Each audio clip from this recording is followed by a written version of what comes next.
I got so much motherfucking design on right now. Break it down, bring it back, make it clap. I got 3 old thoughts, new block, where that thing. Bitches on my line, and you know.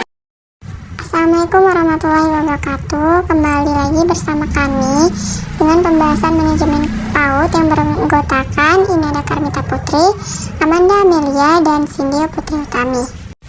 Baiklah, langsung saja kita ke pembahasan pertama, yaitu pengertian manajemen PAUD.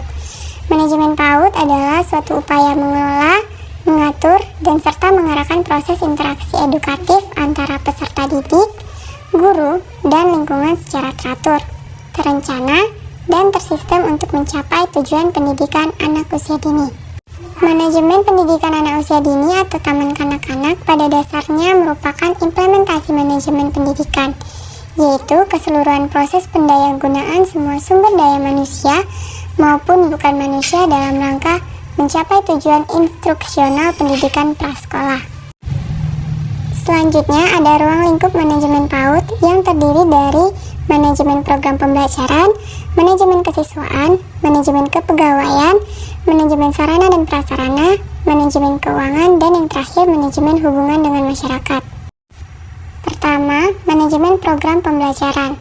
Merealisasikan perencanaan pembelajaran dimulai menyusun program tahunan atau prota yang berisi kegiatan-kegiatan di RA dari awal tahun ajaran sampai akhir. Dilanjutkan dengan penyusunan program semester atau promes atau prosem, RPPH, dan RPPM. Kedua, manajemen kesiswaan, yaitu dilakukan dalam pembelajaran untuk memenuhi tingkat pencapaian perkembangan anak. Kepala PAUD sudah merencanakan dengan sangat baik pembelajaran yang dilakukan yang sesuai dengan kelompok umur peserta didik dan juga sesuai dengan kebutuhan masyarakat sekitar serta peserta didik itu sendiri. Ketiga, manajemen kepegawaian, yaitu lembaga PAUD harus melakukan manajemen tenaga kependidikan yang meliputi perencanaan, pelaksanaan, pengembangan secara sungguh-sungguh untuk membina, melatih, mentraining staf-staf di lembaga PAUD. Semakin berkualitas tenaga kependidikan, semakin berkualitas lembaga PAUD yang bersangkutan. Selanjutnya ada manajemen sarana dan prasarana, yaitu pengelolaan secara efektif terhadap seluruh aset lembaga PAUD yang dimiliki.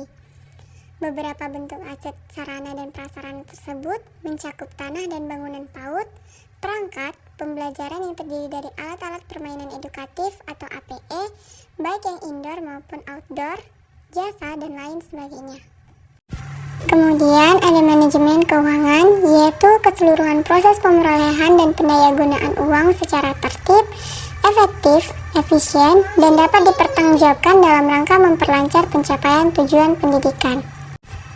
Nah, yang terakhir ada manajemen hubungan dengan masyarakat, yaitu keseluruhan kegiatan yang dijalankan suatu organisasi terhadap pihak-pihak lain dalam rangka pembinaan, pengertian, dan memperoleh dukungan pihak lain, itu demi tercapainya tujuan organisasi dengan sebaik-baiknya. Selanjutnya ada tujuan manajemen PAUD. Yang pertama, efektif, yaitu manajemen PAUD dapat diartikan sebagai indikasi terlaksananya semua program PAUD secara tepat serta melibatkan seluruh komponen lembaga PAUD tersebut. Yang kedua ada efisien. Efisien berkaitan efisiensi atau penghambatan, yaitu program PAUD terlaksana dengan sumber daya seminimal mungkin. Dalam prakteknya secara nyata di sekolah, manajemen PAUD yang efektif dan efisien tidak mudah diimplementasikan secara operasional. Sebab pengertian efektif dan efisien ini terlalu akademis dan agak sulit dijabarkan ke dalam konkret. Contoh memahami konsep efektif dan efisien. Dalam rangka menyediakan alat permainan edukatif, sekolah tidak perlu membeli alat permainan edukatif yang beredar di pasaran, baik yang murah atau mahal, karena manajemen sekolah dapat melibatkan guru dan peserta didik termasuk orang tua anak untuk bisa dilibatkan dalam membuat alat permainan sendiri dengan menggunakan bahan yang ada di sekitar lingkungan, misalnya kardus bekas, tangkai buah, kertas, daun kering, dan lain-lain. Nilai efektif dan efisien sudah ada pada contoh di atas, karena kita tahu manfaat alat permainan edukatif adalah untuk menstimulasi perkembangan anak.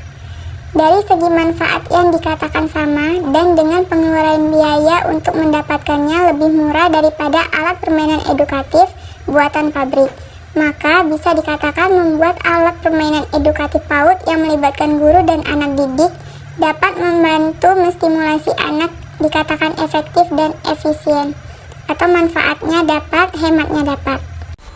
Selanjutnya yaitu prinsip manajemen PAUD. Yang pertama ada komitmen dan ketegasan.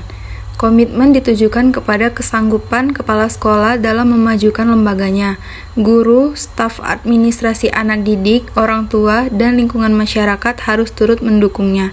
Mereka harus memiliki komitmen yang kuat untuk mengoptimalkan tumbuh kembang anak sesuai dengan tugas masing-masing. Yang kedua, profesionalisme. Profesionalisme berkaitan dengan kedisiplinan menjalankan lembaga sesuai dengan standar prosedur yang berlaku.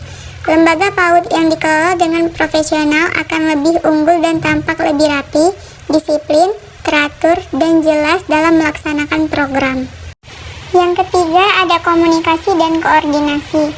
Dalam sebuah lembaga PAUD pasti melibatkan banyak komponen sumber daya manusia. Tugas pengelola PAUD, yaitu kepala sekolah, adalah mengkomunikasikan dan mengkoordinasikan program yang sedang berjalan sehingga program terlaksana sesuai dengan hasil yang efektif dan efisien. Tanpa komunikasi dan koordinasi, manajemen sebaik apapun tidak akan berhasil menjalankan roda kelembagaan PAUD karena akan memunculkan sikap lempar tanggung jawab, menghindari beban pekerjaan antar personel. Selanjutnya, kompetisi. Seorang kepala sekolah yang baik harus membebaskan guru-guru dalam mendidik anak-anak tanpa campur tangan yang dapat mengganggu seorang guru dalam menjalankan tugasnya. Caranya adalah dengan memberikan reward atau hadiah dan punishment atau hukuman guna menciptakan iklim kompetisi yang sehat. Selanjutnya, fungsi manajemen PAUD. Yang pertama, perencanaan. Perencanaan dalam penyelenggaraan pendidikan anak usia dini sudah dituangkan ke dalam visi misi lembaga dan strategi untuk mencapai tujuannya. Usahakan dalam membuat perencanaan dilengkapi dengan tabel penjadwalan atau time schedule. Kapan program mulai dan selesai.